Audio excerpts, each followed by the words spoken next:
cuando me muevo así, así.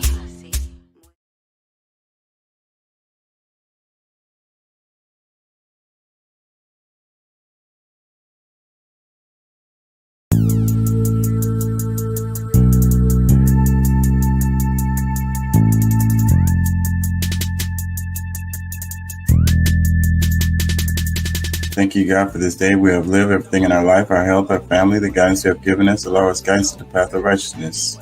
Amen. Really, I'ma get that bitch. Revenge is a dish best served cold. She took my son, now my soul is cold. He took my daddy, now my soul is old.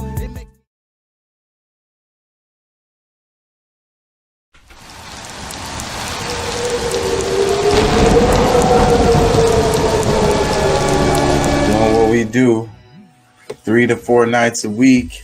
King Chaka ENT.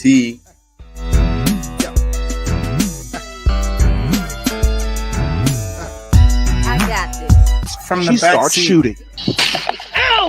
That dude was like, ow. What was that? Outside the car, That nigga deputies' got body popped. cameras capturing the bullets flying through the air. We got shots fired couldn't up have been here. a straight We need shot. It had backup to be- immediately. Start Are you- EMS. Start EMS. What We got the a fuck? civilian.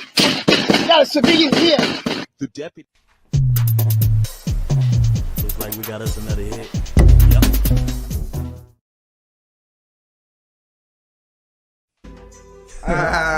Yeah, man. That's hot shit right there, man. So what we gonna do? We gonna dub? King Chaka ENT.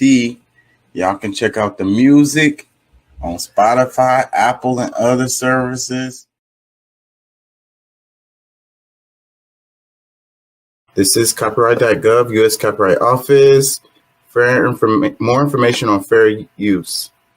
Fair use is a legal doctrine that promotes freedom of expression by permitting the unlicensed use of copyright-protected works in certain circumstances. Section 107 of the Copyright Act provides the statutory framework for determining whether something is a fair use and identifies certain types of uses such as criticism, comment, news reporting, teaching, scholarship, and research as examples of activities that may qualify as fair use.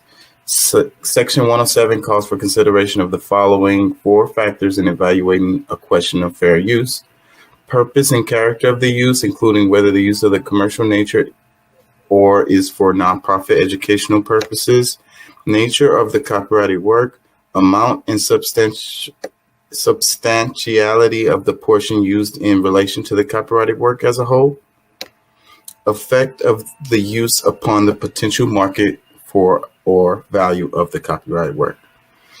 Okay, so anything I use for you guys, hit me up if you want me to remove it, edit it, or whatever. Nothing is used to infringe on anybody's intellectual property. I don't intend on doing that, and I don't intend on profiting from anyone's intellectual property. So I'm glad to edit or delete anything that's any of my videos that I've used of anybody. So that's it.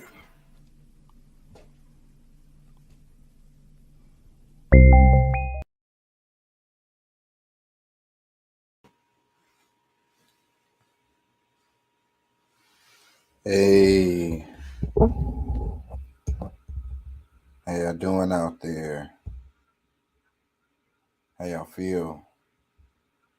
Remember, an educated public cannot be controlled. Learn to be active. The views and events expressed here are totally whacked and are not necessarily the views of anyone. Bend the knee more. That's the name of it today. I'm trying a new little setup here. We're gonna see how this goes.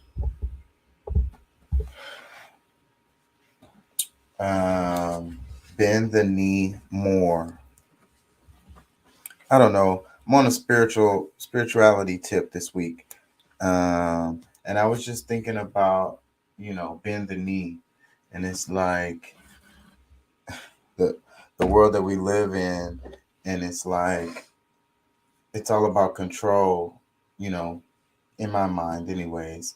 So then when I see it, and then it's like it's like how when they say think outside of the box, and then they say not like that. So it's like when you submit and you bend the knee, you know, that sometimes that's still not good enough still. Like they need you to bend the knee more, submit more, submit better. You know, it needs to be a competition on the submission. Who can do it better? Let's go. Who can do it faster and with more sense of urgency? I don't know. This is me being crazy, I think. Bend the knee more. I'm going to come back to it. How y'all feel? I'm trying to do this new little setup here and see how this works out. Can I play this? Can I play that? Let me see. Oh, shit, y'all. I'm tripping.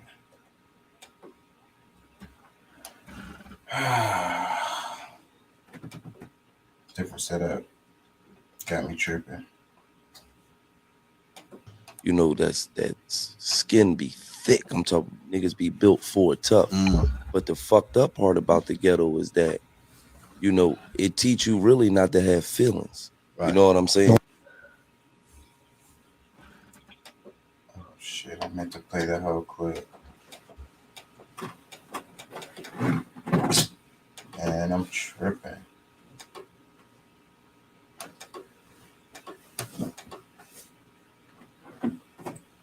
Motherfuckers.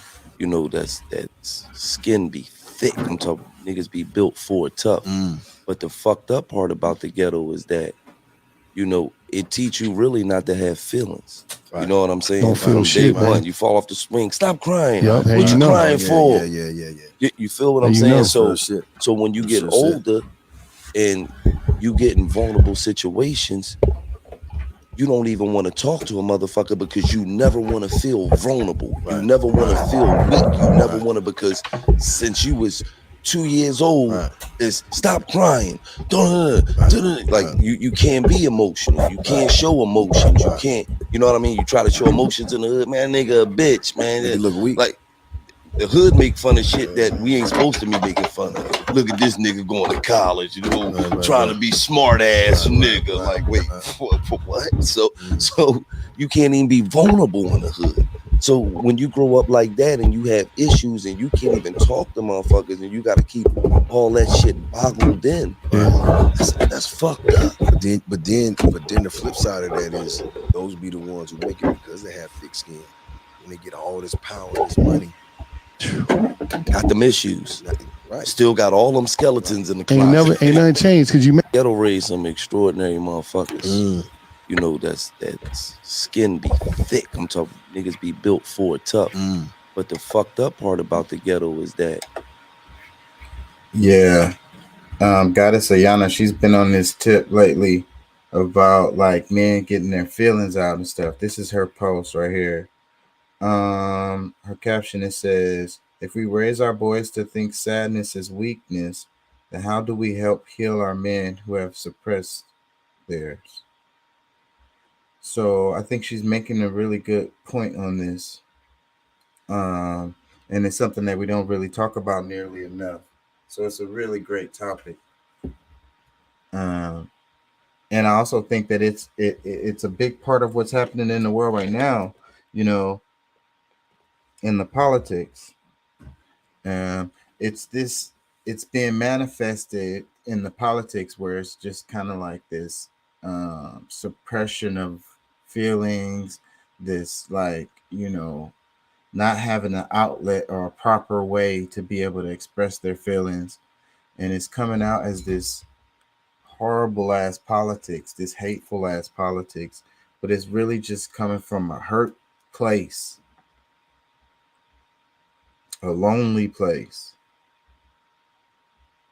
Let me read a comment. It says, facts, our people glorify the things that detrimental to them and make fun of what we really need. Sad truth. Another comment, it says, emotions are an essential part of humanity in general, and masculinity in particular. I just don't think that vulnerability and sadness needs to be expressed in front of women, especially our women, and should be done so with our peers. In terms of our boys, I believe that it's okay for them to be sad and express sadness, but in a healthy and appropriate manner and context. See, you, whoever you are, you're one of the ones that's perpetuating this, you know. You're saying it's okay for them to express their emotions, but not in front of women. So, okay, what are you saying then? You're basically saying that it's not okay for them to express their emotions. They can only do it around other men, and the boys can do it. She said, or he said, in a healthy, appropriate manner and context. What the hell does that mean? See, that's what it is right there. That's how it begins. That's how it starts. That's how it's perpetuated. Let me read this one. It says, this is like asking if your parents beat you as a kid and now you beat your kids. How do I get you to see that there are more effective ways to discipline your children? Many are stuck like this for good and still are conditioned to see emotional expression as vulnerability.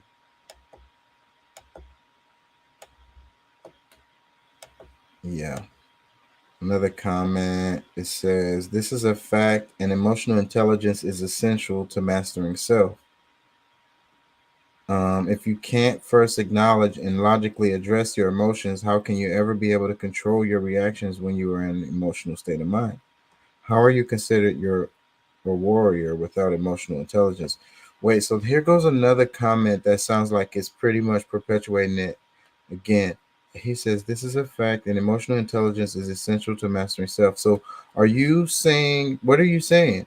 And then he says, if you can't first acknowledge and logically address your emotions, how can you ever be able to control your reactions when you're in an emotional state of mind? How are you considered a warrior without emotional intelligence? So you're saying the same thing. You're saying that dudes should not express their emotions. They should suppress them, because how else are they going to be a warrior? I get where you guys are coming from with this. I just don't agree. And that's why we're in the state that we're in, because we haven't found healthy ways to express our emotions, especially men. Women too. It's rampant in the society. And that's the reason why people are just like acting out. They don't know how to. We're stuck in the zombie robot, and then it's like you're supposed to act this way in certain situations, like you're supposed to be jealous, like you're supposed to, act emotional in a jealous situation. Those are one of the situations where it's acceptable. So it's our society that decides where it's okay for you to be emotional and when it's not, And people be like, oh, well, you shouldn't have cheated on her or whatever. Like, but damn, she just killed me. I'm dead. But our society is like, well, hey, do the time, do the crime, do the time. What I'm saying is us not being able to deal with our emotions in healthy ways is what leads to these type of outcomes. We need to be able to express our feelings and how we feel about things, because we're not robots and we go through our life robotically. Go to work, go home, watch the TV show, take a bath, brush your teeth, eat dinner, get up in the morning, do it all over again. Most of us have, at our job, we do like a job that's mundane and repetitive. And we just feel like, that, you're a robot. It's like, I need a chance to, but you don't have any healthy ways to do it.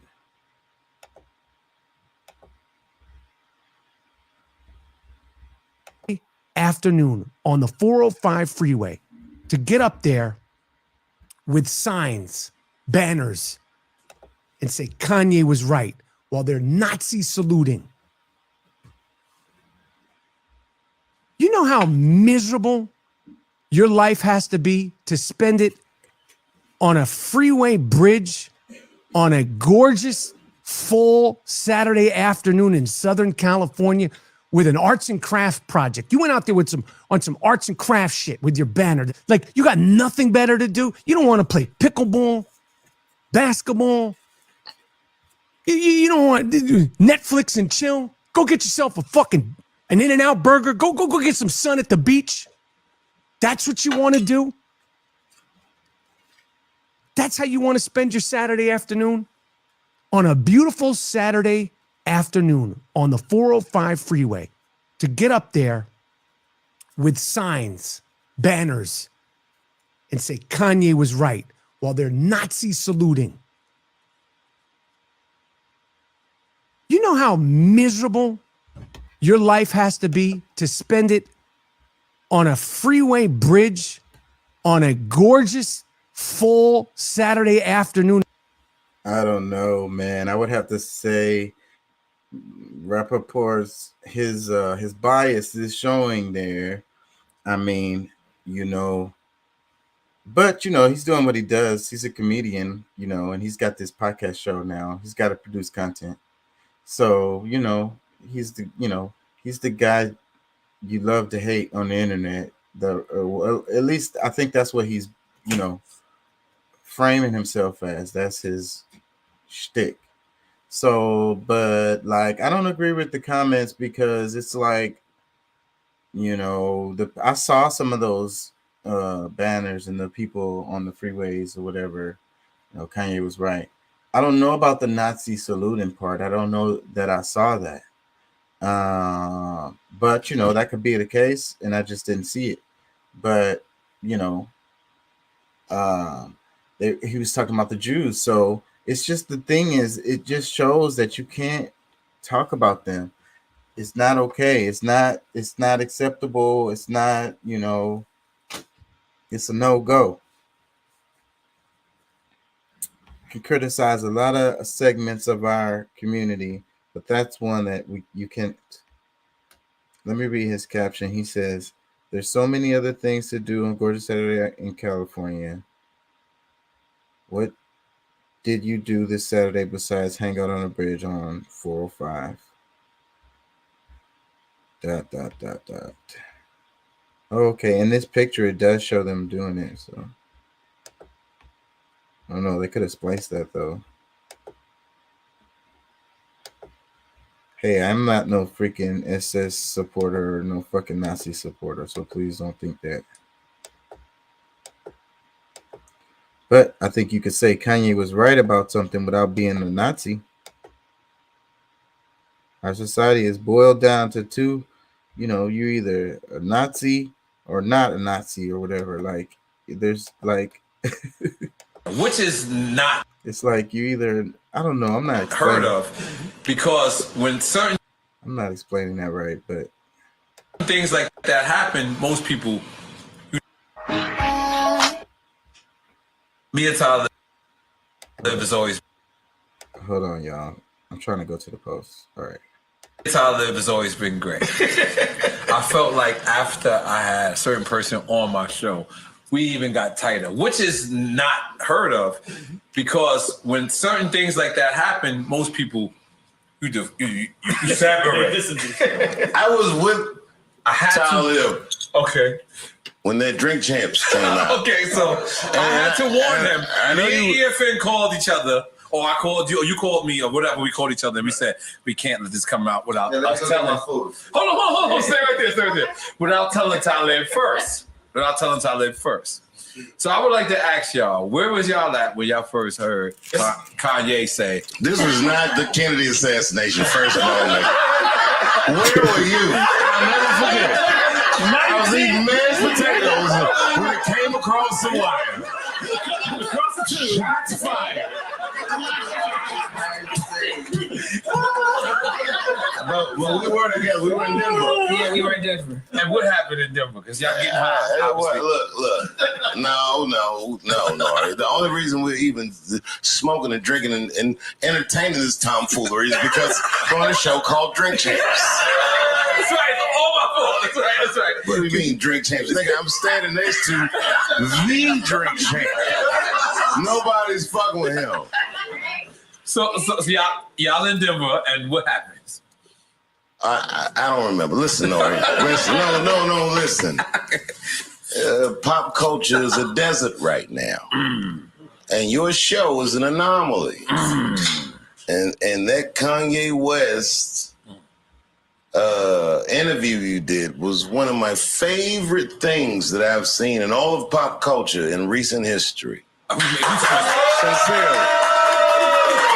Thank you, Jay. I fuck with Kanye, but man, I ain't seen him like that in a minute.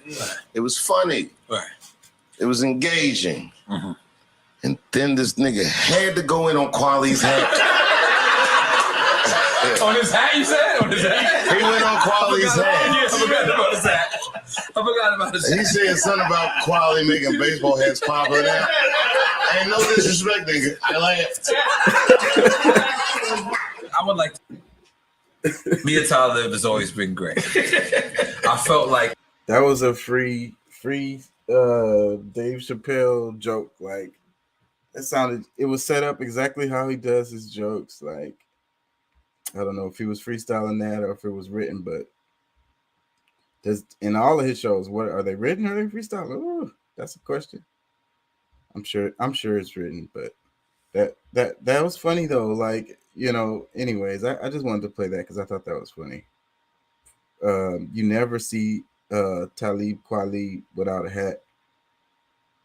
And freaking, this is Cons TV posted this, so let's get into the mess of it a little bit. You know what? No, I'm not gonna cover that. But anyways, they doing what the internet do. I'm not gonna cover that. Freaking man, my daughter is sick. I think she got me.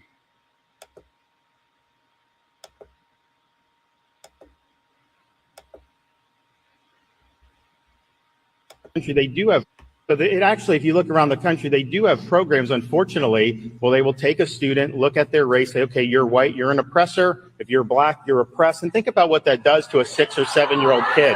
That's wrong. You're seeing that. You have people that are teaching, and actually his running mate has said this in the past, that teaching the United States was built on stolen land. That is inappropriate for our schools. It's not true. And I'm happy. Actually, if you look around the country, they do have programs, unfortunately, well, they will take a student, look at their race, say, okay, you're white, you're an oppressor. If you're black, you're oppressed. And think about what that does to a 6 or 7 year old. I don't think they do that anywhere. You have people that are teaching, and actually his running mate has said this in the past, that teaching the United States was built on stolen land. That is inappropriate. It's inappropriate, but I don't know. That's a really sensitive topic, right? But that's what happens to, like what I was saying in the other show, is like the truth hurts, right? Like, man, I mean, hey, it is what it is. I don't think that, you know, we can move forward properly without addressing the past properly. You know what I mean? We can't go forward on a lie. That's the reason why shit is a mess. You know, and that's the reason why people are so confused and these like bubbling up tensions that seems like they're coming from nowhere. Where they're coming from that. They're coming from these unresolved issues that people have with things that don't make sense. And it don't make sense to them because they haven't been given the story. The past, what happened before is how we got here every time. Like, let me read the, let me see. Was it good? I can't remember. He says, this is the caption. Hold on, let me put the caption. It says, throw all capitalist politicians away. The first part I agree with. Not all Caucasian folk are oppressors, and those that know they aren't fight the fight that the freedom fighters fight for. But the ones that sit back and do nothing, and the ones that fight in the name of oppression, are the ones I speak against. How was this land obtained by Europeans? It surely wasn't peaceful transfer, and the native Indians and native Africans that were here lived peacefully prior to European invasion. You're delusional, sir. F out of here. This is why I say don't vote for either party. Do not participate in your own demise. Okay, that was his caption. That wasn't my words, y'all. Well, look. Hello. What's up? What's up? What's up? What's up, man? Well, there's some things that I'm still learning about our history that probably lines up a little more. Now, I mean, I'm not gonna say it was like a peaceful transfer, totally, but there was a lot of things that happened very civilly and more like a lease or giving them a time period which they were able to keep re-signing, or by people not rejecting them out at a certain time, that they were able to continue at least for another period, which was like 50 years at a time. So there was some things that I'm still trying to get to understand, but like to some extent, what he's saying is not a lie. So that's why it's really hard. Like one of the biggest problems is that you don't know the difference between the truth and a lie anymore, because like they lied so much. Their predecessors thought it was a good idea to lie, but now in an age of information and truth and positionings like this, like it's harder for them to be able to refute any of the things that because a lot of them really do know the truth. Like, I mean, history and law goes hand in hand. So when you understand certain things, and different laws came about because of certain marks of history, like you understand it based on those things. And by us being lied to for so long, it's kind of hard for us to even those who have studied, to really know the truth, because there's different versions of the truth, all on from every different demographic. So I mean, it's really tough to really even say, because I think to some extent he is right, but I think there was still some, because I mean, by you not knowing the whole story, or like even how a lot of this stuff began, like them even having the right to come to this side of the world, if you don't understand that part, like you don't understand the rest of it. So Yeah. we all do need to do a better job at trying to Uh, understand, because we're not victims totally, And the especially not part all of us. and the part where the guy in the caption, the guy said they were peaceful until the Europeans came over. That's not really. That They that's not lived true either. peacefully prior to you. Europe. He said they lived peacefully prior to European invasion. No, That's no. not true, because the same kind of tribalism that we're dealing with now, we dealt with then, but it became a different animal when we were, these, you know, foreigners come in, and for somehow they got the right to do this, and like nobody says anything about that. A bunch of my people are dying just because some people just, because for some people it probably felt like it was a harsh takeover, or all these things that they weren't used to, but it was also powers above them, and people that worked totally, that was supposed to be their friends or family, that made decisions that went against what they had lived, how they had lived for centuries and millennia before then. So, like I said, there's a lot to try to, figure out and explain, but there's always, uh, you know, this side, that side, and then the truth, because I mean, all of it kind of coexists at the same time. Yeah. Um. I kind of want to mosey around to it, but I can't help it. Freaking. Anyways, let me go to. Shit, bro. I'm tripping on this because I got this thing different and it's got me all messed up. But oh yeah, this one right here. It says Jesus really did end up on the cross. Uh, yeah. Did you see the statue? They said some one of it they took it down. It was like a. I didn't know he had a statue. There's a statue of him that's in L.A., or I don't know if they took it down now or whatever, but I think there's I definitely. saw something that I said have. that they was taking it down. What's the best way for me to send something to you? Now y'all go Uh, ahead. Huh? if it's YouTube, you could text it to me. That's fine. But if I'm not it's sure what I want. That's why I'm just sitting here like this. All right, y'all give me a second. I wanted to play this anyways. Let me see.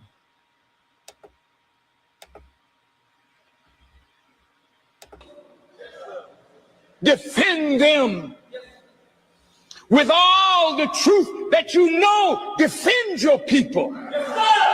Even in their apparent wrong, I say, defend your people.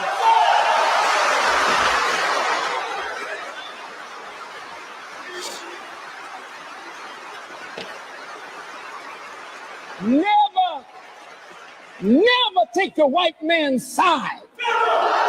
Never take the white man's side against your people. Never take his side. Defend your people. That's one of those clips that people are playing because Kanye, man, has really sparked up some shit, man. And it's weird how the people that's aligned with Kanye. So earlier I played the clip of the guy. He said it was Nazis and saying Kanye was right or whatever. You got the Republicans love him, and the black community is angry with him, which is crazy to me. Like, you know, I was just listening to somebody before you, you know, I got the message that we was going live. I was listening to another podcast, Tariq Nasheed, and like, I don't know, for some reason, I'm leaning more to he is an agent. Like, he's like, I don't know, just the way he's talking, but you know, he's not tapped in to like really consciousness, but you know, like as to the level in which, you know, some of us understand it, you know what I'm saying? So I don't know. I don't know. I'm just that's my, I can't say for sure what he is or what he's not, but I don't really trust him so much. But overall, I think that people, you know, for the way that black people are really taking a lot of this, it's insane to me, because they're not really seeing multiple angles. Because a lot of people, oh well, he's getting, you know, because a lot of them is really making it about the money. God bless you. Yeah, it seems like the black people are making it more about the money. Oh, they're canceling him, and he's this and he's that and blah blah blah. And I'm like, well, to me it seems like he's canceled them first. You know, that's a flip on this, because I saw a post, they were talking about that, and that because Kanye said he wanted out of his contracts, and on when he came out on that TV show a while ago, he was saying that, you know, what's his name was right, Sway was right, that he should have done it on his own from the beginning, the whole thing. Okay. And then he said he wanted out of his contracts, and you know, look at it now. You know, I mean, this may have been his plan, because they cut all those contracts. They all cut their contracts with him, so he's gonna have to do it on his own. Well, listen. You have to ask yourself. Because I mean, a lot of these people who did these deals with him, yeah, I'm gonna stick around. Yeah, I'm you know, you know, all these people that he's done deals with, you know, I think he has definitely exposed them, because everything that he said that they do and will do, they're doing. And you have to also look at the fact that, like, who actually loses the most, because like, yeah, I saw the numbers. Freaking Adidas gonna lose like 300 million, some shit. Yeah. That's what Adidas gonna lose. And that's just them. Balenciaga, I don't know if there's any numbers really on that, but I mean, regardless, let me go fill her up. Yeah. There's so many different things that's like it, and that's like 1 year. So that's 1 year. So 1 year revenue. So they expecting that for years to come. But you know what? One thing about it though, that they own his designs. They own the designs of it. So they own the rights of it. No, they are the ones that's breaking the contract. So he would have to sue So them though he, yeah, if he they could. sell those shoes, because that's what they're saying. They're saying they're gonna sell them and just take the Yeezy name off of it. Well, I don't know if that's. I mean, okay, but at the same time, I mean, you know, we're talking about a company that had no relevance until he That's came what and gave them some. that's another part of this, because I was reading that too, because Adidas was struggling. I'm still And struggling. Like Master P was talking about buying him, and Master P ain't rich. Master P, I mean, you know, he's got money, but you know, but he's trying to get other people to come in. Hey man, come on, you know, let me get $1 million from you. Let me get $500,000 from you. You know what I'm saying? Like he trying to get. If Kanye wanted, he could go ahead and buy it flat out on his own. I don't know if he got the liquid cash for that. And then with his banking transaction issues, and it's a lot going on. He just bought Parlor. You know, a lot of it has to do with what you have liquid cash, you know. Well, I hear you, but you know, I think that even like because they're talking about, you know, after the cancellation of these deals that, you know, he's only really worth about 400,000. No dairy. I should have told him. I don't. Oh yeah, it's gonna be cheese on that, but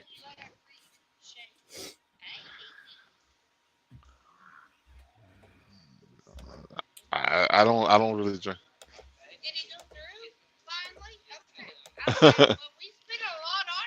I'm sorry, y'all.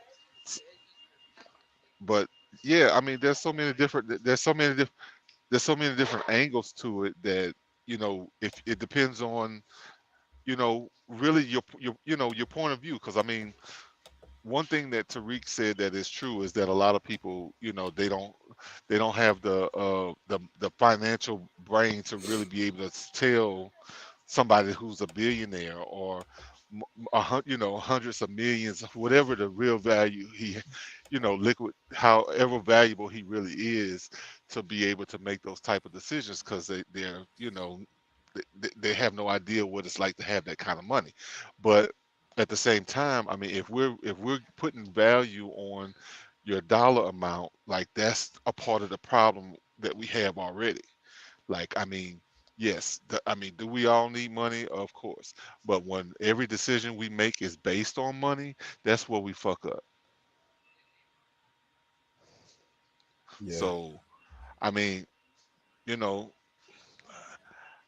but as far as the conversation has been going, all, you know, especially what I've been you know, because not everybody, because there's some people who really can see the genius of it and the possibilities of it, because there's some things that's still kind of controversial. But you know, I'm reminded he's a Gemini. He lives in two different polarities at the same time. You know what I'm saying? So, you know, there's some conflicting sides to it, but has put himself on the cross. He has, you know, said the whole Christ energy thing that I was talking about over the weekend, like you know, it still is true and relevant. Like there's a lot of things that when you really put it into perspective, like, you know, people don't expect it to come the way it is. You know, like everybody's got this grandiose idea of what that's supposed to look like, but when you really put it all together, he's the only person that's willing to lay it all on the line for, you know, the change that's necessary in this part of in this lifetime, you know, at this time of our lives. So I don't see any of them doing any of that, you know, regardless. You know, it's not what's his Hove ain't doing it. You know what I'm saying? He's a part of the machine. You know, he's oh, thank you. Yeah, he's like he's falling right like whatever, you know, if it makes them angry or whatever, you know, he's not gonna do it, you know, which okay, some people might see that's tactful, but I mean, does he really have any plan to really change anything for the average person? Or are we really looking at a lot of classism where, you know, he's trying to keep his, you know, keep his position for himself and his children, you know, as the ages go on, it looks like Kanye. Like I said, I mean, it looks like Kanye is the only one that's willing to put it on the line. So Well, he's definitely on the line. Let me play this clip right here. Or sexuality. Suck my fuck. That's my post. If you don't like somebody because of their race, creed, sexuality, or any other wacky reason, suck. Now that might get you suspended on Instagram. If you post that, you might get suspended. Trust me, I know. Here's what I think the post should be.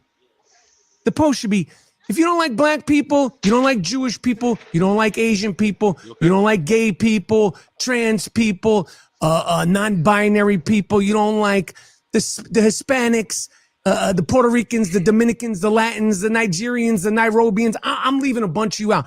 If you don't like anybody because of their race, religion, or sexuality, suck my fuck.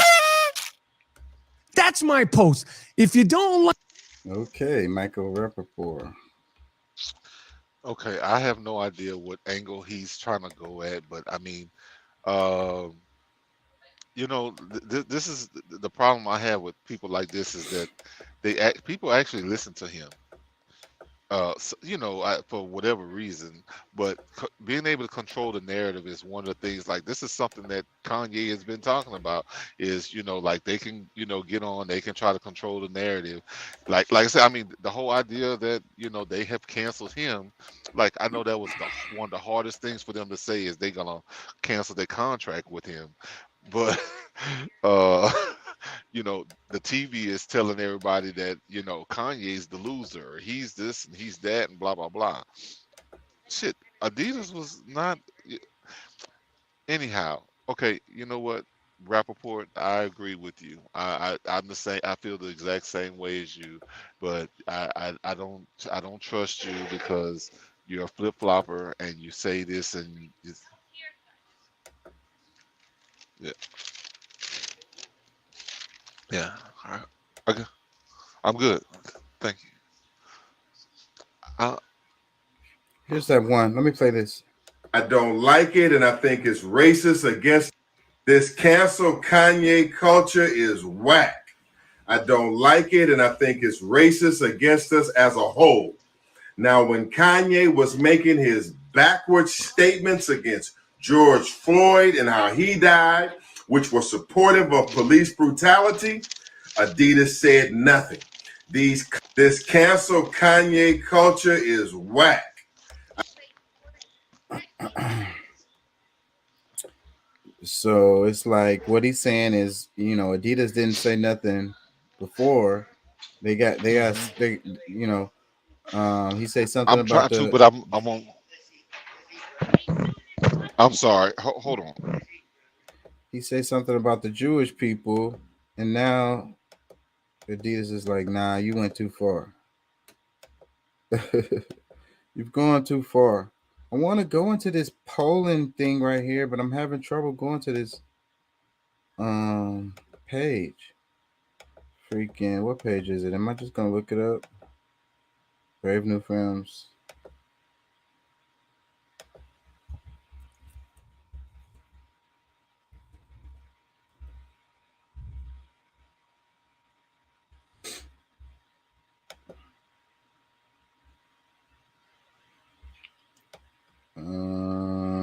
They post a lot. Damn. Wait, here it is.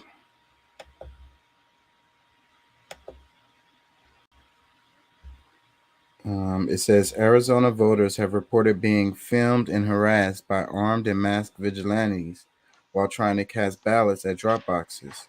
This is just the beginning. Every instance of voter intimidation must be reported. The election hotline is ... Originally, I'm from Louisiana, but I live right around Austin, Round Rock, Texas.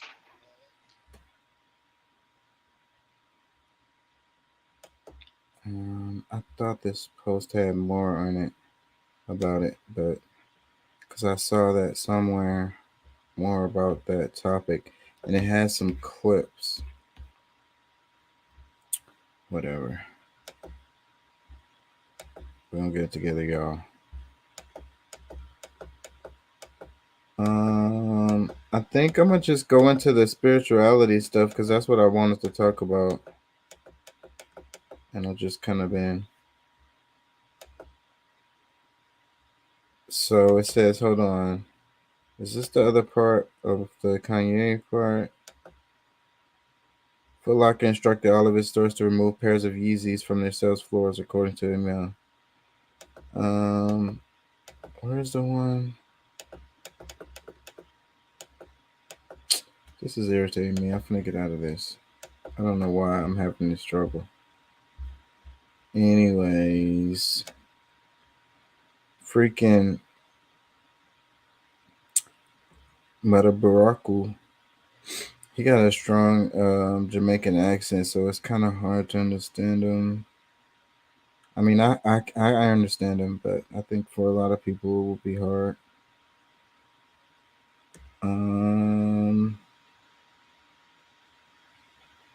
The polls are looking like the Dems are not. It's not looking good for the Dems in the polls. Let me see. Oh, I wanted to talk about diamonds.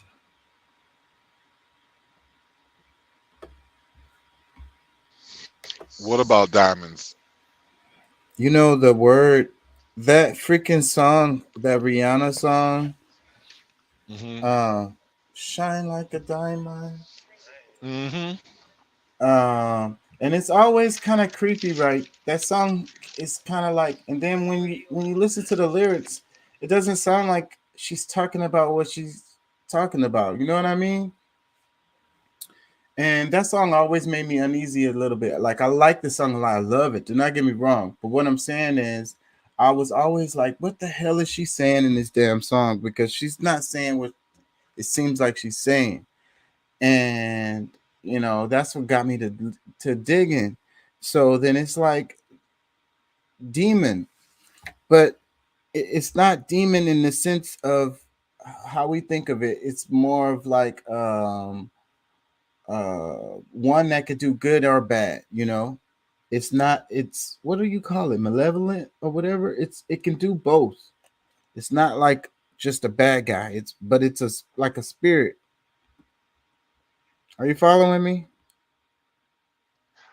I'm here. I missed some of it. I have this explained because I'm not doing a good job explaining it. I But heard partially of what you said, and like that, I'm lost. okay, I got it right here. Here's it. Let me play this clip.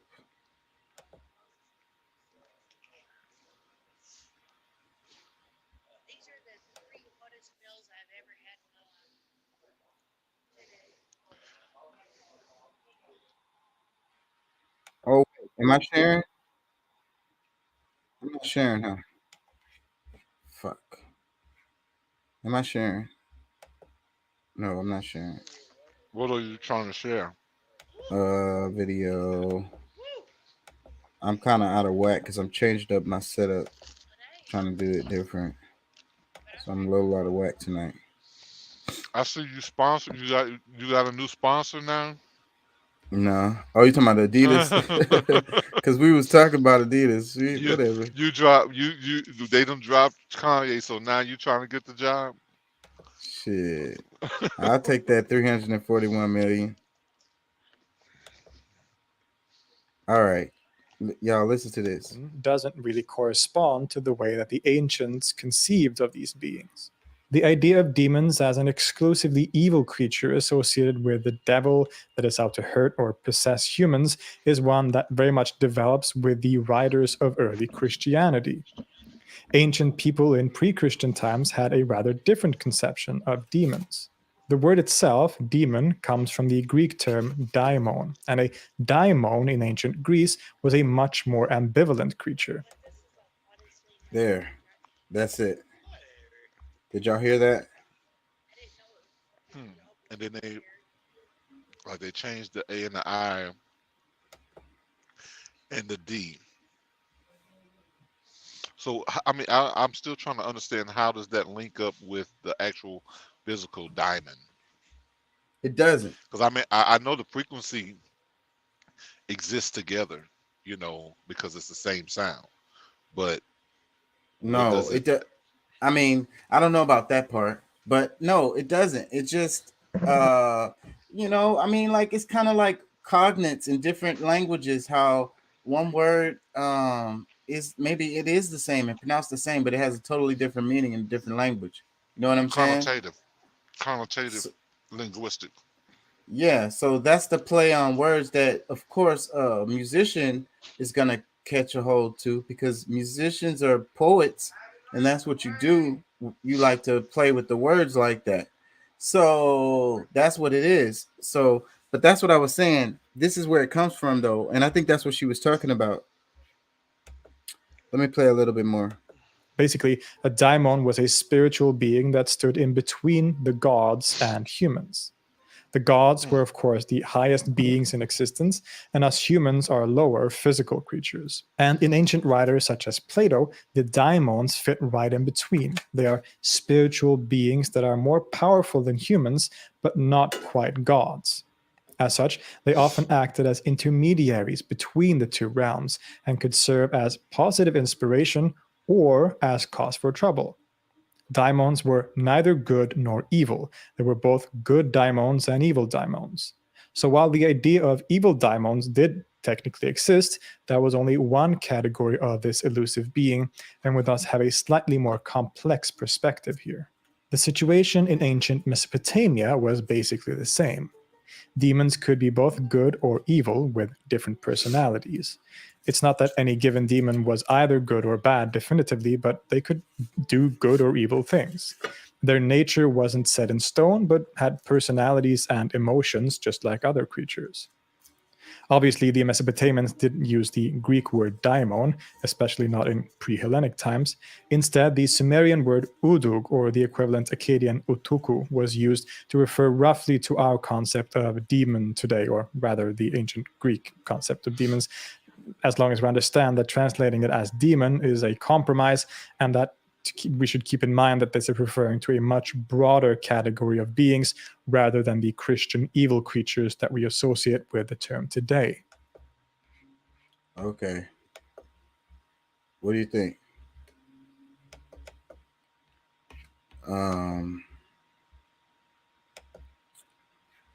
This is really interesting right here.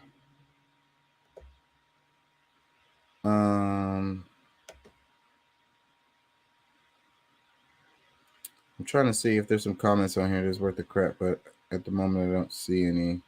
They're just saying fantastic video.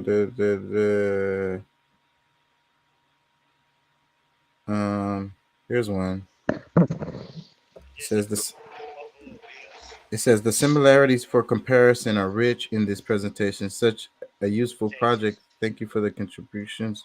The exorcism of ghosts in Chinese and Tibetan traditions sounds the same. Ashipu seems interesting, and I wonder what kind of literal meaning can be derived rather than merely identifying the social position. I'm wondering what's the link it might have to Ashur, thus Ashur Estetian Norse as gods. This is way too long. I'm not reading all that.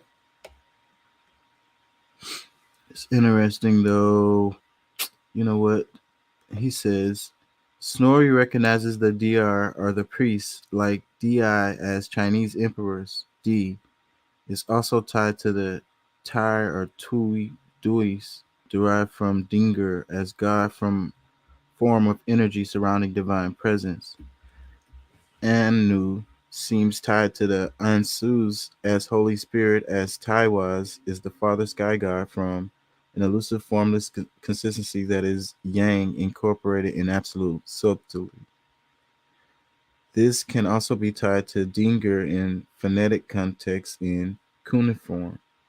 Therefore, the Deva Ashura schism in Hindu-Iranian cultures may be recognized in light of Abrahamic aversion to idolatry.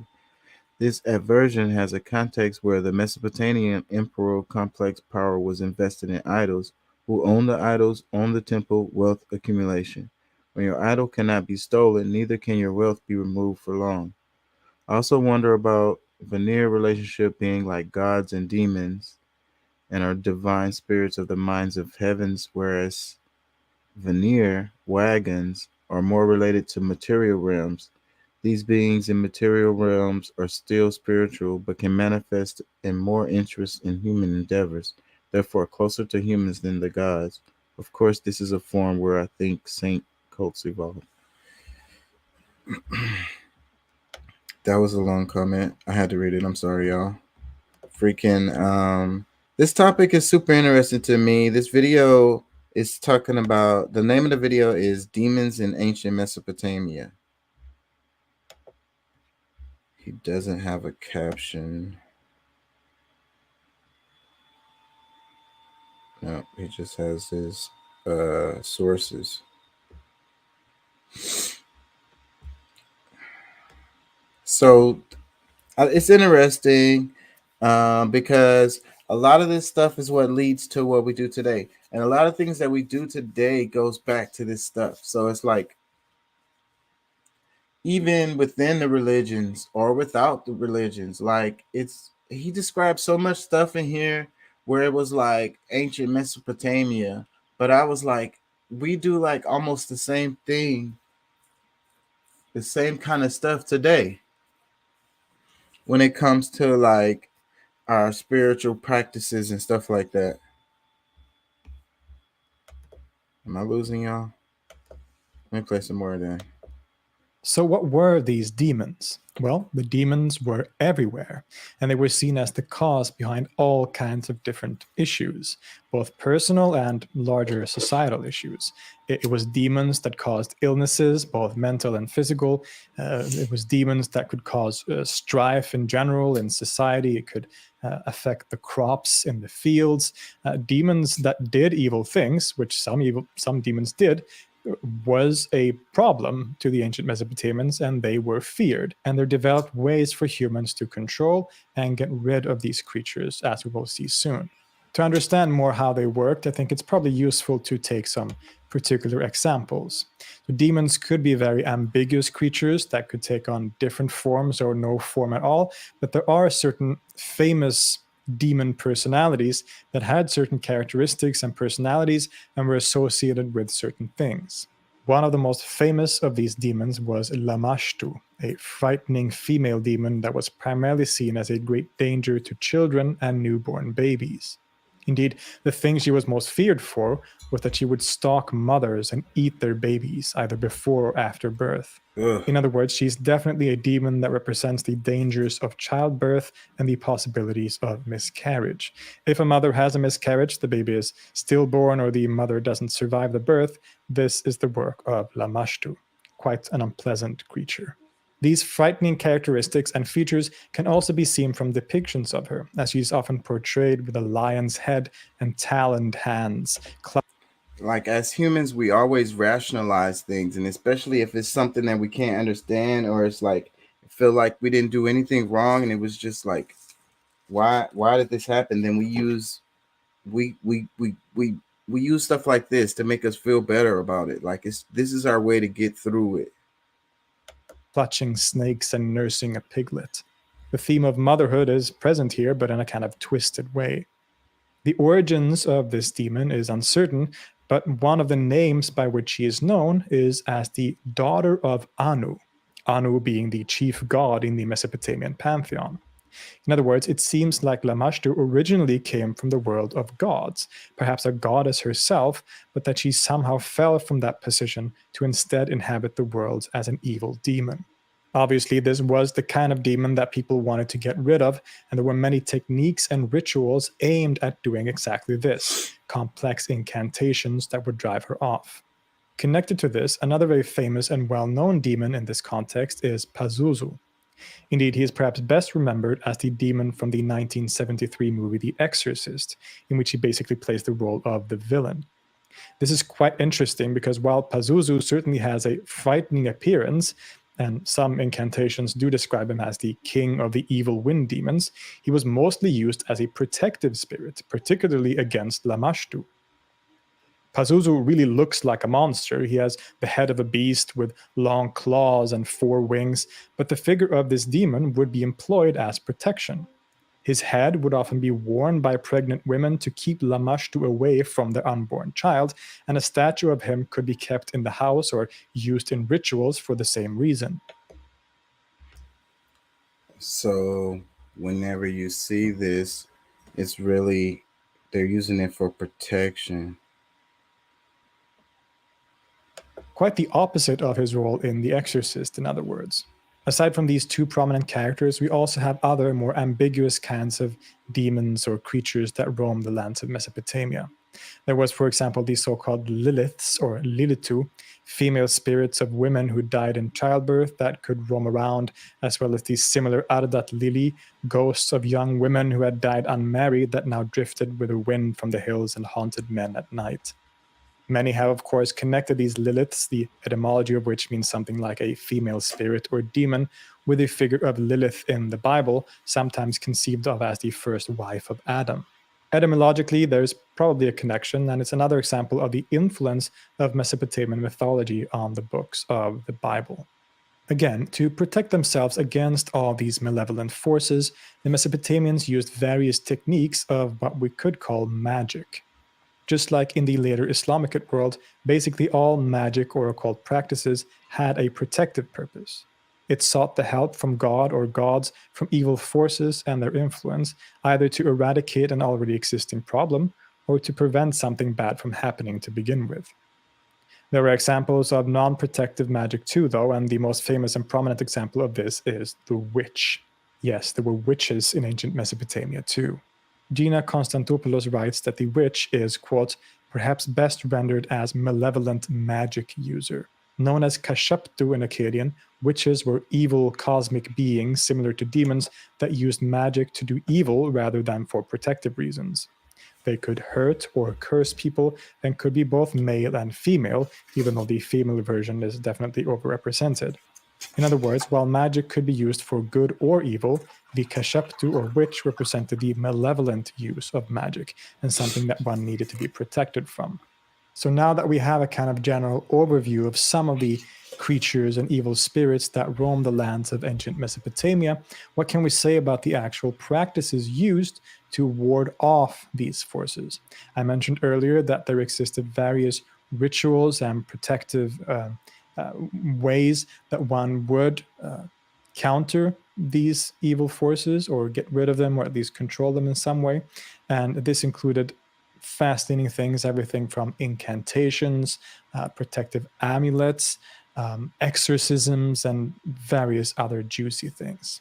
It's definitely true that the Mesopotamians had developed systems of occult protective rituals. Indeed, a lot of such traditions that we find in other places later in history, such as in the Greek magical papyri or in Egyptian and Roman magic, may actually originate in places like Babylonia and Assyria.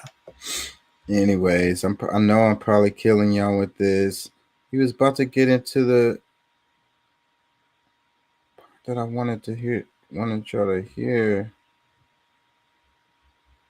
but I don't want to kill y'all with this, and I don't know where it is in here.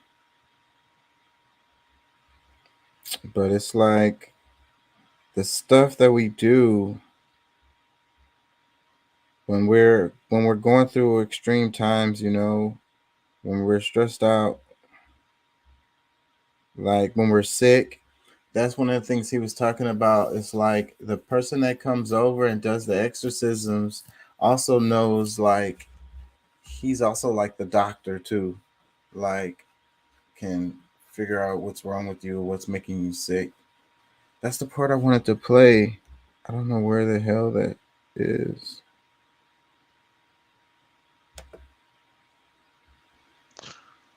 I had to step out for a minute, but I'm back.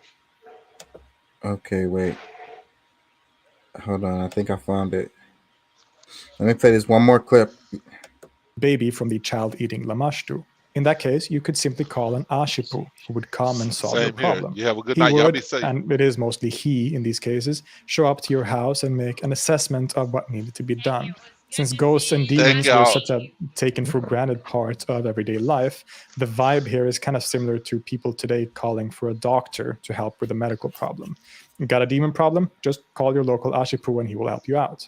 And indeed, in this culture, the doctor was kind of the same person as the exorcist, since the Ashipu could also have medical knowledge. Once the demon was identified or the Ashipu knew what needed to be done, he would get to work, gathering all the materials that were required for the ritual before it would commence. We've already mentioned some of the details of the kinds of... So you call a person over, and then they come, and then they assess the situation, and then they decide on what needs to be done, and then they go and get whatever materials they need to do to make it better, right? So it's what I mean is that's kind of like how we still do stuff to this day in a lot of ways. Like, you ever had somebody want to make some chicken feet soup for you, something like that? Never. Really? Chicken foot soup? Yeah. Nah, that's like, I mean, as much as you know, my family's from the country, and you know, all of the like the old traditions and stuff we have, like that's like too witchy. Like that's like nobody, like we too bougie for that. Yeah. So, well, I'm sure it's something like that, you know, like you're sick and it's like the grandma comes over and makes something. No, grandma, like look, they want the whole chicken, like, what, chicken foot soup? Like, no, man. I mean, no, and see, and that's well, I don't. I mean, for my family, like, I don't think we, you know, like we've ever really been considered to be poor. Like, no matter how broke down or how, you know, like poor we supposedly were, we were the rich ones of the poor. Yeah, but this didn't have nothing. These things don't have nothing to do with money. Like, they use. Yeah, they specific. They have specific ingredients that they. You never heard of it? Nothing like that before. No, I mean that sounds too much like something that was told in a story instead of like actuality. Like, you know, you know, some kind of witch's brew, and you like chicken foot. No, it's a real thing. No, I'm not saying it's not, but I mean that's just like, I mean, if we're gonna make a stew or something, it's gonna be some real chicken in there, not no damn foots. Yeah, but it's the special ingredients that they use for, like, it is kind of like a ritual, but you know, it's to make you feel better or whatever, you know. I guess that's what it's like I about. said, I haven't heard of it. Like I mean, you know, I mean, I've just never heard of it. So I mean, yeah, I was just making the comparison with how they do it, and we were showing the video of the Mesopotamians and how they dealt with things, and like the exorcist was also a doctor.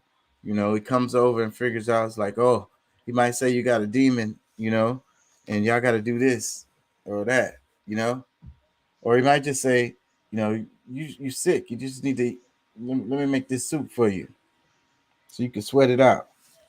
yeah. No, I mean, you know, I've had people make soup for me, but not to the extent of that. Like, I mean, should I get vegetable soup? You know, sure, you may have had some at my house before, but yeah, no.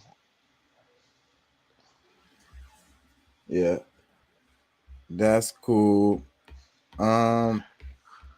It's the spiritual shit is kind of what I'm on right now. You know, the Christ energy conversation in the chat was interesting.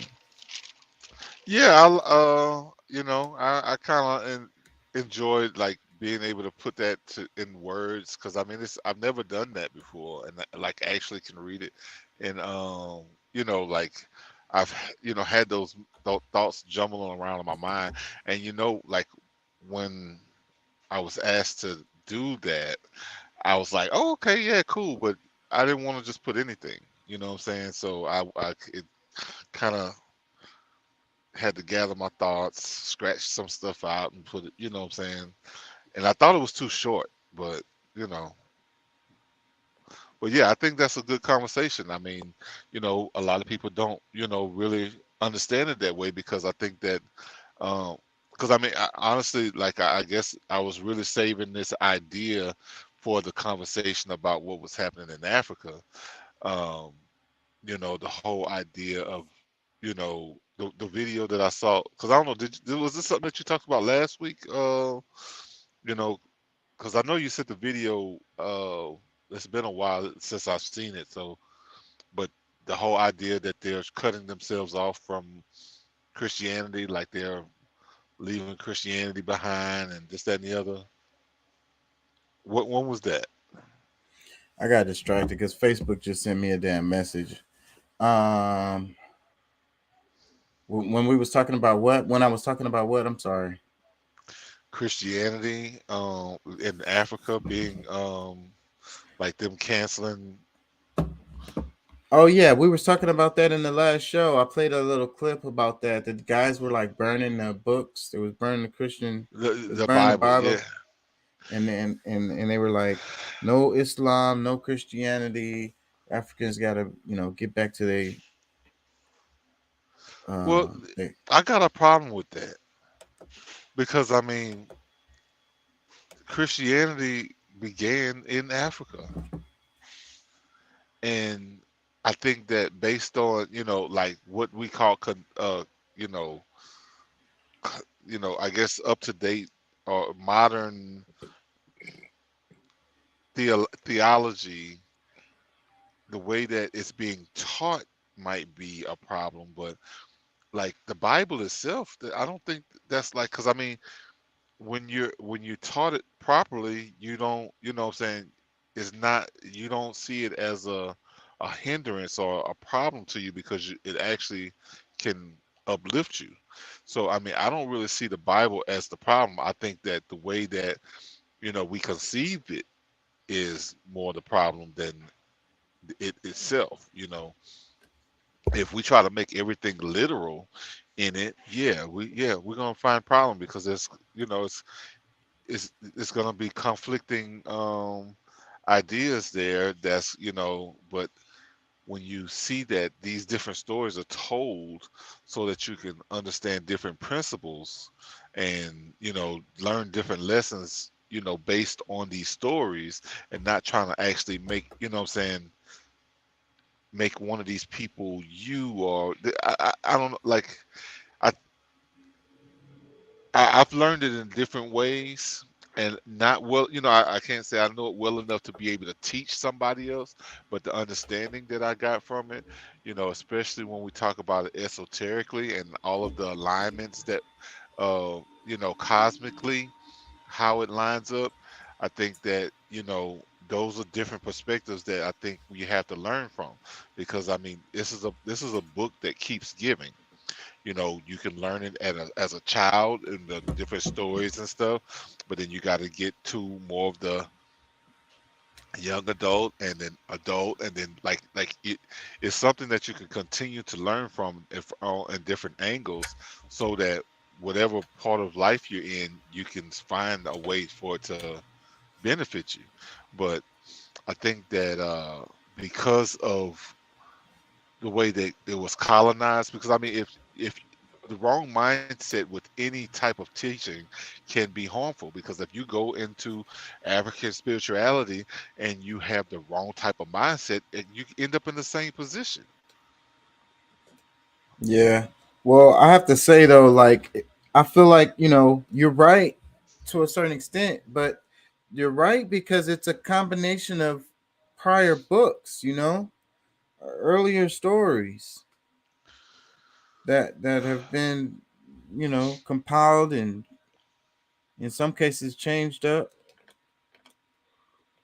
Well, I think that to some extent it's a history book, but how far back in the history? I mean, from if you listen to it from different people's perspective, like they talk about the prophecies in the Bible that, they're saying that all of the prophecies were met before 70 AD. So if we're talking about something that was like totally written in BC times, and that was more specific to those times, and here we are 2,000 years ago, and we're still trying to make all of those things that they discussed then. Like, I mean, we're having a lot of like recycling traumas because we keep trying to fit ourselves into I'm these. telling you, and that's what I'm saying. So that's why I don't even like to even go into it related to the scripture. It's because the more you get into it, the more you're gonna be mentally like freaking twisted, man. Like you're gonna be confused, and that's just how I feel about it. But I want to read the what we wrote on there because the person asked what was Christ's energy, and my answer was this one. I said Christ's energy is the embodiment of the spirit of Christ, basically truly walking and living by certain principles, regardless of religion, like actually caring about the well-being of your neighbors, actually standing for truth even when it's not popular, protecting the weak and feeding the hungry, and actually fighting against a system that is not balanced. I like that. I like that. And this is what you said. You said Christ's energy is a universal energy available to anyone. The individuals is at one mint. Those that have atonement and at one mint. Those that have learned to bridge divination into the physical actions of righteousness and love for all peoples, they use their powers to heal with the flow of universal energy, nature. Yeah, I mean, I think both of those go hand in hand. I think both of those definitions work perfectly, because I mean, it's just, I think it's all true. But yeah, man, that whole wouldn't be putting the hyphens in the middle. It was a play on the atonement and also being at oneness, or at one mint. But all right, I don't know, some people might have got it, but anyhow, I was kind of proud of myself with that. But oh yeah, this is good right here. This is what I was looking for. Go Black. Oh shit, what did I do?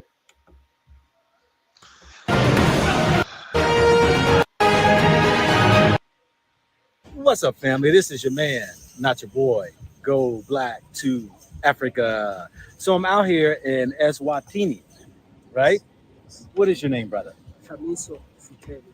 Shamiso. Shamiso. Shamiso. Sitele. Satebe. I like that. You got an African name. See, most people would have told me Joseph, Mark, or something like that, some European name. What does your name mean? It means miracles. It means what? Miracles. Miracles. Yes, it's Shona from Zimbabwe. Oh, okay. So I'm out here. Can you please tell a little about yourself? How old are you? I'm 25 years old. Oh, you young man. 25 years old. You got a daughter, 25. You work? Yes, I do work. Okay. What do you do? I do. Okay, currently I'm hired at UTS. It's a company that installs HVAC and air conditioning systems. Okay. I do engineering. Oh, okay. All right. Is that a good field to be in? Yeah, you can say so. Pays pretty good? Not in our country. Not in our country. Are you able to take care of a family? I don't have a family yet, but it's for me to live. It's for you to live. You can live off of it. Yes. But if you got married, you'd have to find something more, give you more. Okay. Please tell the people, what is something interesting about your country that they don't know? Something that is interesting about Eswatini. Yes. I can say that something that is interesting is the humanity, that the people have. Okay. Yeah, the people have a lot of humanity. You know, you can't. How can I put it? You can't. Church. You are a Christian. Yes. You're a Christian. Okay. How long you been a Christian? 4 years. 4 years. How is it for you? It's good. It's good. Yeah, I can say it's good. It's Well- very interesting. Please share with us what's interesting about it.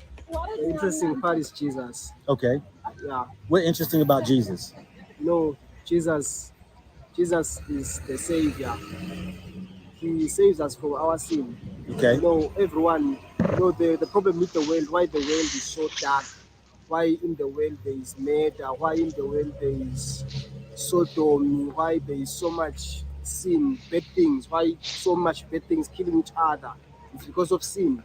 Mhm. So Jesus comes, came more than 2,000 years ago to save mankind from sin. So Okay. he did that by dying on a cross, shedding his blood, and being buried and being resurrected from the dead on that day. So with that, that was the work of God in order for him to save mankind. It was God stretching forth his hand to mankind, saying, if you believe in Jesus and let him wash you with his blood and turn away from your sins, you will be saved from the wrath to come, because there is a wrath of God that is coming upon all those who live the way that they want to live. So the wrath of God is going to come upon them, and Jesus is the one that saves. And he does not only save, but he also gives you his life. Yeah. Yeah, Okay. he gives you his life. Were you following him? Yeah. Yeah. Jesus saves. 2,000 Yeah. 2,000 years ago, he died on the cross for our sins. Yeah. And he was resurrected from dead, and that was God stretching his hand. Yeah, when I heard him say that, I was like, man, if you let this play, I'm gonna play some more of this. Check it out. It really gets interesting. Watch. Because that's just what everybody says, but he's gonna flip it. Jesus is very meek, he's gentle, and he gives you that meekness and gentleness. Let me ask you this right here. Is Jesus God? Are you being taught Jesus is God? Yes, he is God. It is God. Okay. All right. And let me ask you, because I know I've traveled around the world and I see that, you know, these pictures of Jesus. That's not Jesus. That's not Jesus. Yes. Okay. Who is that? Those are okay, you know, there's Jesus and the devil. Yeah. So the devil is trying by all means to oppose Jesus. Yeah. So those pictures, you find that they are demons. They're demons. They are just pictures for people to worship, because the Bible says in Exodus that you should not make an image Okay. to worship an image. You know, there are people in Nigeria. This is a very look. I'm gonna tell. He said you should not worship an image. You know, the image are idols. You know, and that's the very thing that they, you know, say that the pagans do, and that's sacrilegious. But then they do the same thing. That's interesting, right? What do you think about that? Yeah, because I mean, you know, one way or the other, I mean, even if you don't have, like, an image isn't just physical on a picture, on a you know, like a TV screen, or, you know, a portrait or whatever. Like, you can develop images within your mind. So when you hold an idol, it's like the way that you perceive something in your life. So it's not just about the physical image that you could see. It's also when you hold reverence of an idea, or I, you know, like an idol. Like, just say, like, even if we never had a picture of Jesus, just the fact that we just singled him out, or, you know, that person out to be above even yourself is problematic. Now, I mean, having reverence for your parents, I think, is much better than, you know, trying something that you can't touch, see, smell, or you know, like it's really an idea, and maybe, you know, placing yourself in that position, because I think that's, you know, really what was, you know, really wanted by, you know, anybody could be able to grab the power that this person called Jesus or Yahshua, or you know, who this power that they held, you can hold it too. So I think anything outside of when you put yourself out, take yourself out of that, you're still idol worshiping.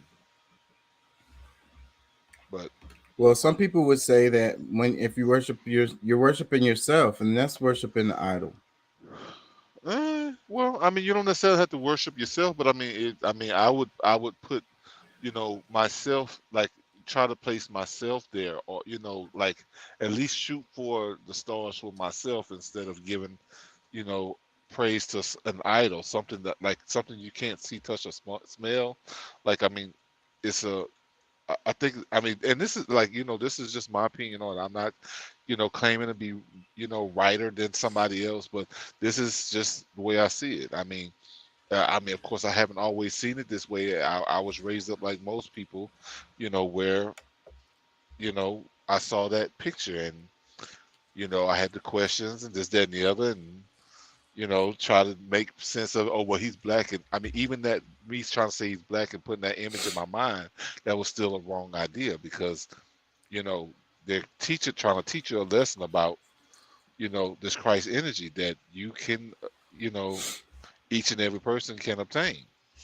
Yep, that's what this dude's gonna say too. He says switching it to a black Jesus is still the same. Let me play it. Tell you this right here, brother. Let me say this. You know more than the average Christian out here that I have spoken to, not just in this country, around the world. So it's good for you to know. Number one, Jesus is not a color, right? He's a Jew.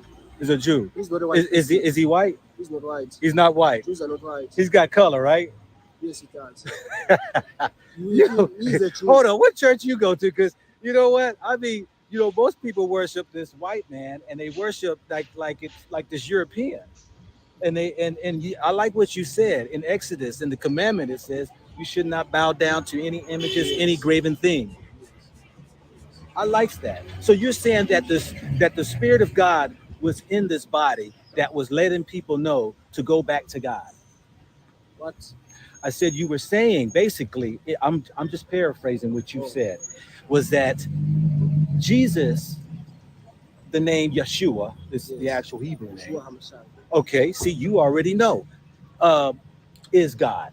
Yes, that Spirit of God was in that body. Yes, he was in Jesus. Okay, all right. So now what were you affiliated with before you say you now got into the studies of following God? Where were you in before? I was a drug addict. Who?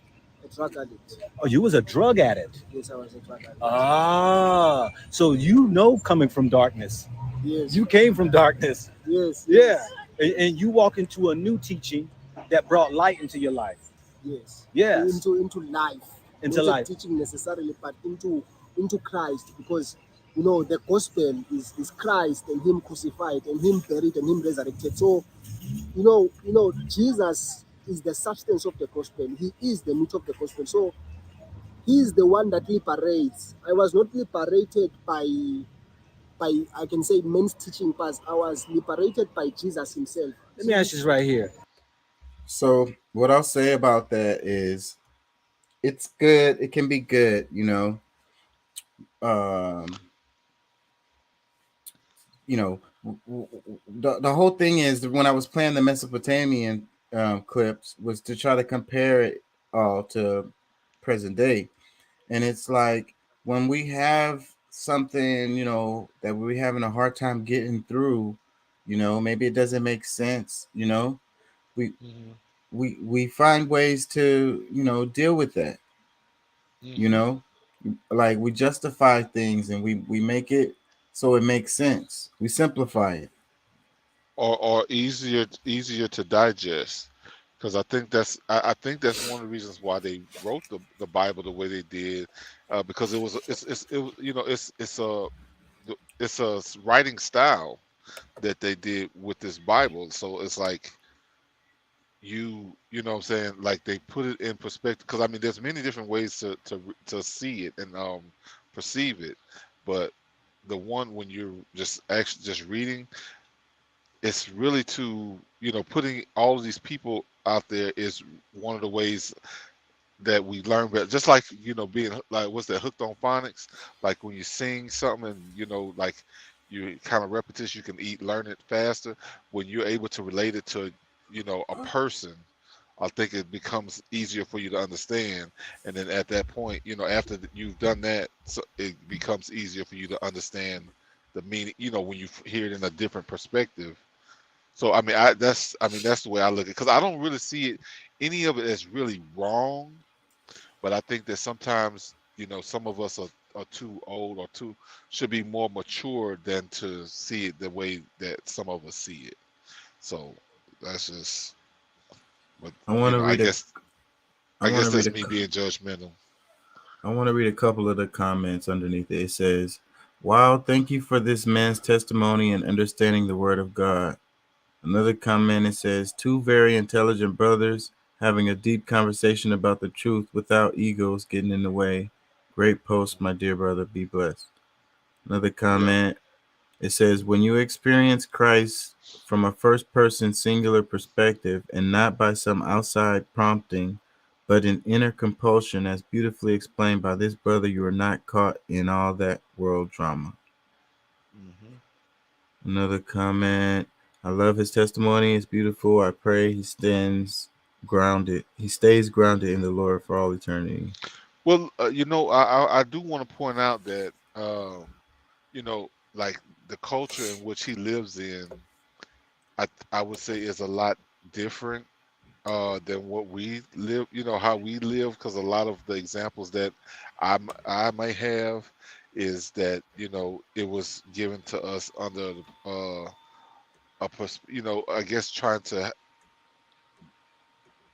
gain like under like a different what was I say, like, because I mean slavery, and you know, like the way it was handed down over the centuries that we've had it in our possession. I think because of the way it was taught to us then was to rob us of self. And I mean, under the you know, I think that the way he learned it gave him more of a different outlook from the beginning. You know, like it wasn't to steal from him. They actually trying to, you know, the opposite, give him, you know, some strength with it. So I think we all do learn it a different way, because I mean, overall, I think, you know, I had to take some of those bumps and bruises with it for me to get to the understanding that I have now. And I'm still, you know, I still learn. Like, I mean, there's different perspectives that you know, I'm able to see even, you know, new ways of looking at things even now. So, you know, I'm not saying that I know it all, because I don't, but I think that a lot of us have been handicapped from, you know, much more than even this guy being a drug addict and learning it just recently. But I want to do another Go Black. Because I mentioned this in the comments. This is shit. My bad. But I'm trying to skip it. I'm not on point today. We know that this world is just a devilish, evil place. But I want y'all to listen to this video as Kenya has exposed the demonic spirit of those who are forcing people to do things to animals in these Arab nations and countries that you wouldn't even believe. Watch the video and I'll be back. Now, another video of a Kenyan woman crying for help after being forced to breastfeed 2 puppies has now gone viral as Kenyans, COTU, and human rights groups altogether urged President William Ruto to ban all recruitment agencies operating in the country and repatriate Kenyans stuck in oil-rich Saudi Arabia. Willie Lusige with the details. Charles Washira is a father experiencing great pain at the moment. On 7th of August this year, he was informed through a call by a stranger in Dubai that her daughter was sick. All along, he knew her daughter was an immigrant worker who had traveled to Saudi Arabia but not Dubai. She has been ailing for some time in Iraq, leaving her family in anguish back at home. Wanajibu wake alisasa mimi hapa ndipo na wiki mbili tu na wiki mbili hizo tayari naambiwa kazi yangu ya kunyonyesha mama. And you can ask yourself, before she was given puppies to feed, to breastfeed, what happened to her before this? What, grueling experience she went through? What problems did she see? She's crying for well-wishers and the government to intervene and bring her back to Kenya. She's one among hundreds of Kenyans and their families that have been crying for repatriation. Even have others who have been arrested, prosecuted and jailed merely for raising complaints, for raising their concerns about how they're treated in those detention centers. Kotu Secretary General Francis Atwoli is now asking President William Ruto to take action and ban all Kenyan recruitment agencies ferrying Kenyans to work in the Middle East countries where they are treated as slaves. I've said time. Yeah. Now, I mean, this is the first time of me hearing, I heard, I saw this the other day about the whole, feeding puppies and this, that, and the other, but, I've never heard, I know that like in Saudi Arabia, it's not a new thing of how they treat Black people. And, this is just this is something, like I said, I mean, the whole feeding animals, that's like a new thing, but the way that they treat Black people is not new. And it's just like, okay, like,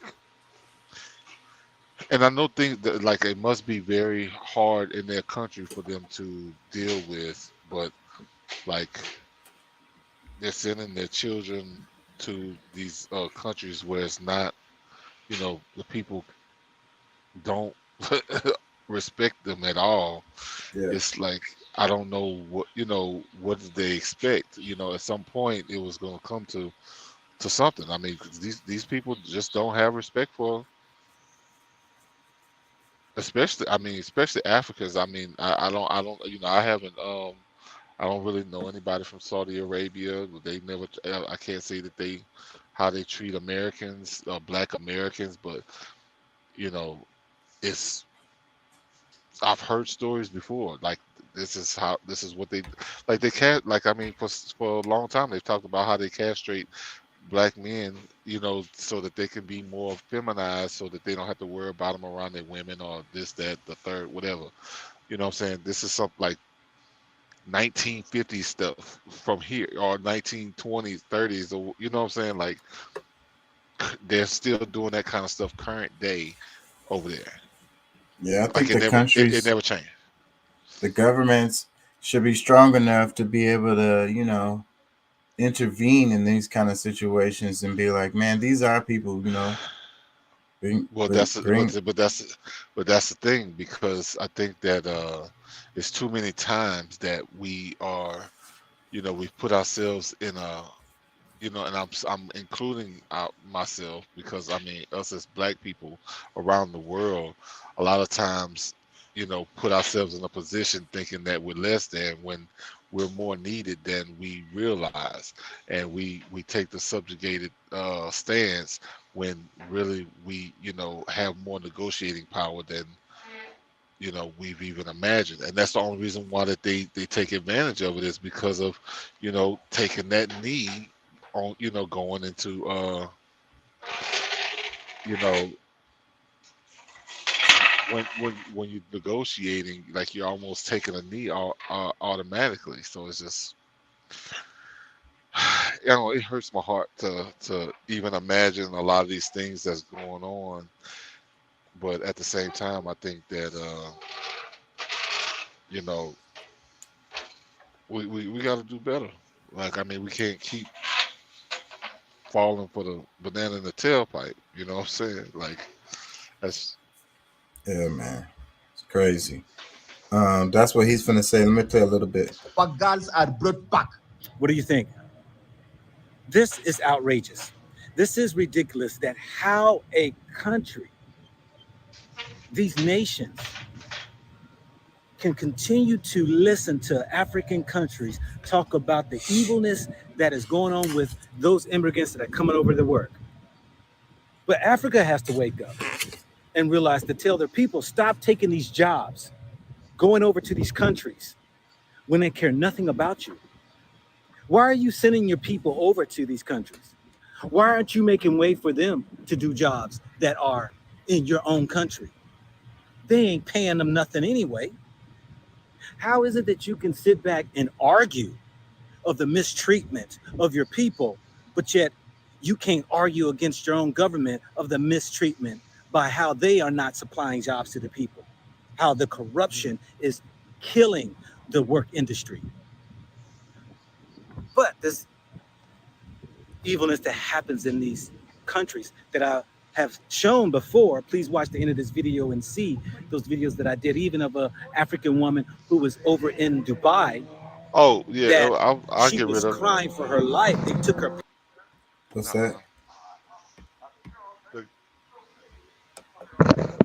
Hold on a second. All right. Shit, man, I ain't gonna lie. I'm getting tired. I did work all day today.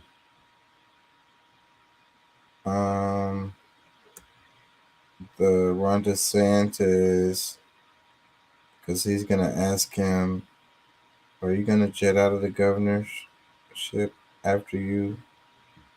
Because he's gonna run for president. Anyways, the other one was I wanted to talk about China a little bit, and then it was Look, I mean, while we're on that last subject, I mean, what's like we have some examples of that's happening right here in America. Maybe not as far as to the, because I mean, I don't know. I guess I'm looking at like a lot of people got that, subjugated mindset that they can't do anything. They everything's the same. Like politically, they can't do anything. But I'm like, well, you vote, right? My thing is like, don't do the same thing and expect, do the same thing and expecting different results. Sometimes you got to put it on the line. I mean, I don't know, man. I feel like it's crunch time, and if we don't do the right things now, can change everything for us going into the future. I mean, if we thought that slavery was bad, the past slavery was bad, just imagine when we got robots telling us what the hell to do, and they don't have any kind of remorse for us. So, but I guess that's me and how I've been looking at it, because I mean that's really what they want to do. They want to have robot police us at some point in time. They want all of the electric cars so that if they want to shut us down any moment they can, because that gives them more control and power, even though the ones that are the ones who are the minority in the world. So it's, if we don't get it together, like, we're gonna be looking at some of the same things that these people are looking at over in Kenya, if not worse. Yeah. You'll be glad to put a puppy on your nipple at some point. Like, I don't think people really are close to, like, with the wrong decisions, trusting in the wrong people. That's supposed to be our leaders, our political, the people that work for us. But we're hiring them to continue doing the same bullshit that they've been doing. Like that just ain't it. But, I don't want no puppies on my nipples. well, I'm just saying. I mean, Yeah, you know, I don't. that's a bit That extreme. sound like that hurt. Yeah, it's a bit extreme, but I think sometimes, you know, people really have to look at, like, this is stuff that's happening right now. Like, you know, people, like, if it could happen to them under the wrong, you know, because, like, just think about the kind of government that they're living in and how it got there. Like, you think it just happened overnight? You know, like all of the things that they trusted in these people, and then before they knew it, they had no power, no control. Like, Americans really think that it's impossible for that to happen here. But, you know, one of the things that drives me and to try to keep me doing things that can improve, or to at least hope to improve, because I feel like, you know, it's a lot of times an uphill battle with our people, because they're too afraid to just step up and speak up for themselves, because, you know, it's like, it's almost like you know what, people still mad at Kanye for saying that slavery is a choice, but people right now today is still choosing slavery.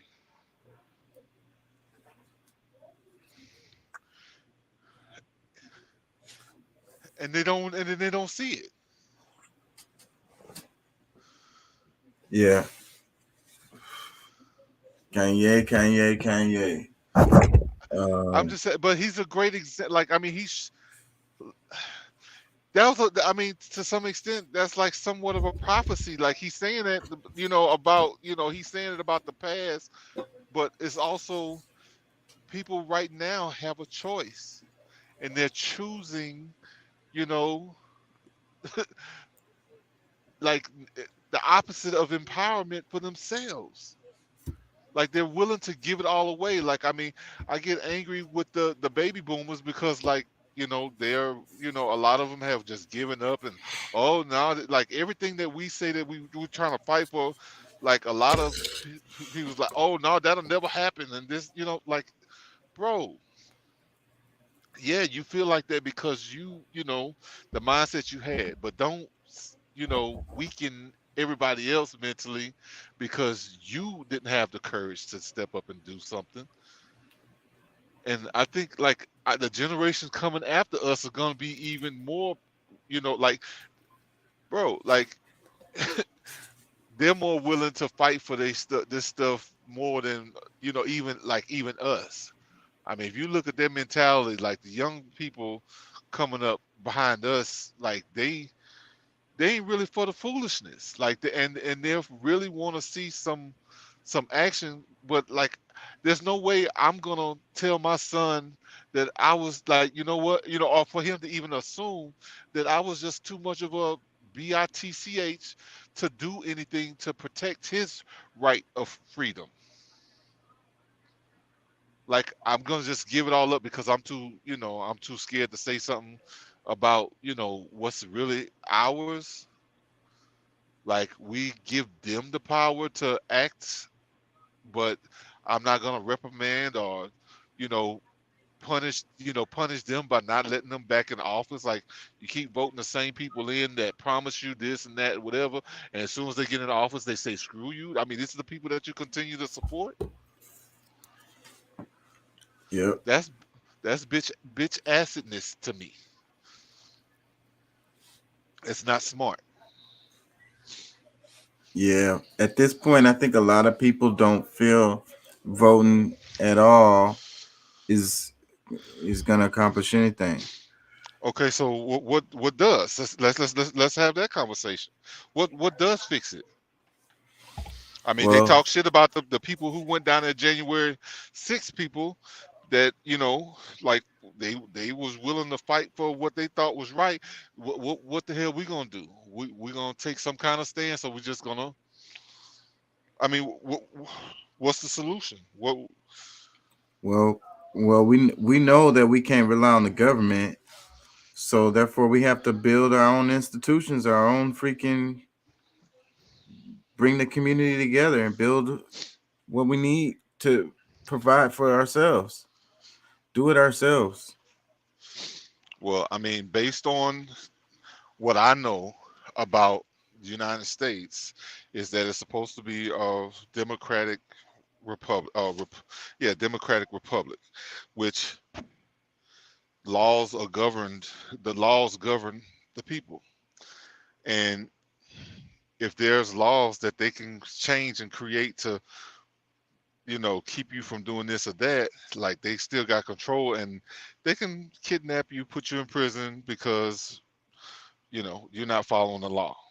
So until you separate yourself from that, like that's not a good, just go, creating some new stuff, unless it's you talking about your own government, then you ain't talking about nothing.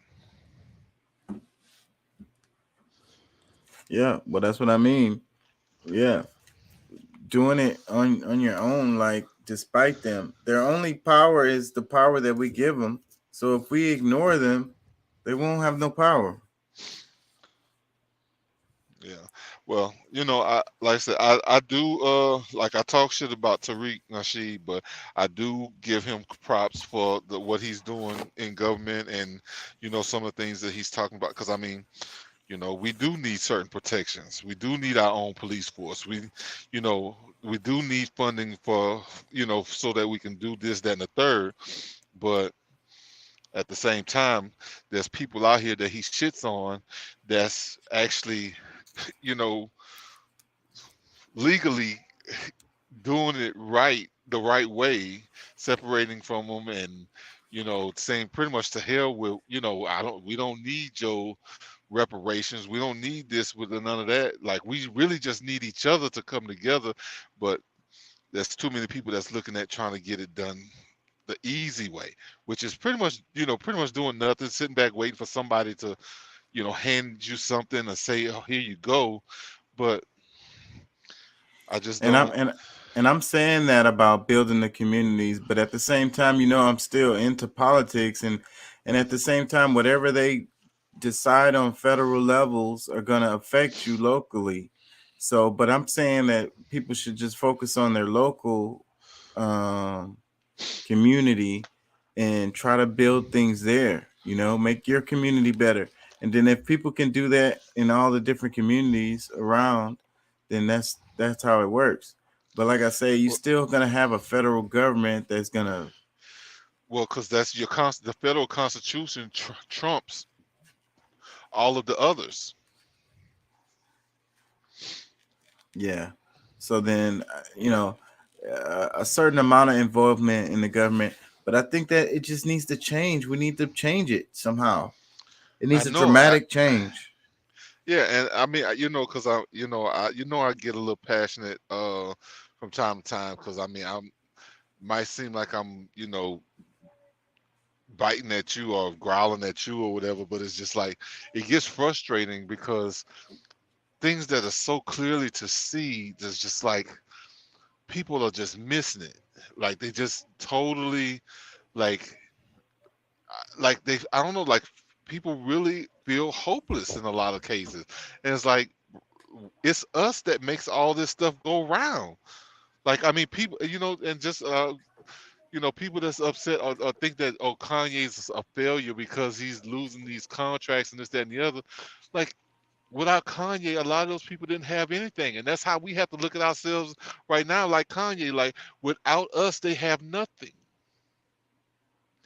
That's like really how we have to start looking at everything that's going on. Like we are the heartbeat of this country, like the culture. Like without us, there is no culture. Like, I mean, really, we really have to learn to to appreciate ourselves more. Like I mean, we talking about people that was in slavery that or had recently come out of slavery that did some of the biggest things and in small circles. So just imagine if like we really like put things together. Like I mean shit, we need more people to just run for office. Like let's get inside the middle and control things. You know, right? Like I don't know, man. We got allies, but I think that because we showing so much weakness, like they like, nah, I can't get with that. Like there's like I was talking with this Spanish guy, this Mexican. I don't know if to say he was really Mexican or whatever, but I was speaking with him the other day, and he's like, look, I mean, you know, he's telling me himself that he's one of us. It's like his history goes back to, you know, he didn't say Ebola, well, however you pronounce it, but like his blood is, and that's what he feels the closest to. You know what I'm saying? Is that, you know, that bloodline or whatever. But we have people that will like overlook that, where, you know what I'm saying, but we have to show some strength for people to be like, okay, see, now I can get down with it, because, you know what I'm saying, you know, they ain't just gonna sit there and let it, you know, like get taken over, and, you know, they don't want to get taken over with you, you know what I'm saying, but if you show some strength, man, and then you're fair with them, you know what I'm saying, you ain't trying to just, you know, take everything for yourself, like you actually just fair with the people, man, I don't know. Everybody's not against us like people think. Yeah. They actually want to see us in a better position, but, you know, if you on some sucker shit, you just ain't like, nobody wants to be, you know, gonna take a sucker stance with you. And if you got that victim mentality, then you're gonna continue to be a victim. Yeah.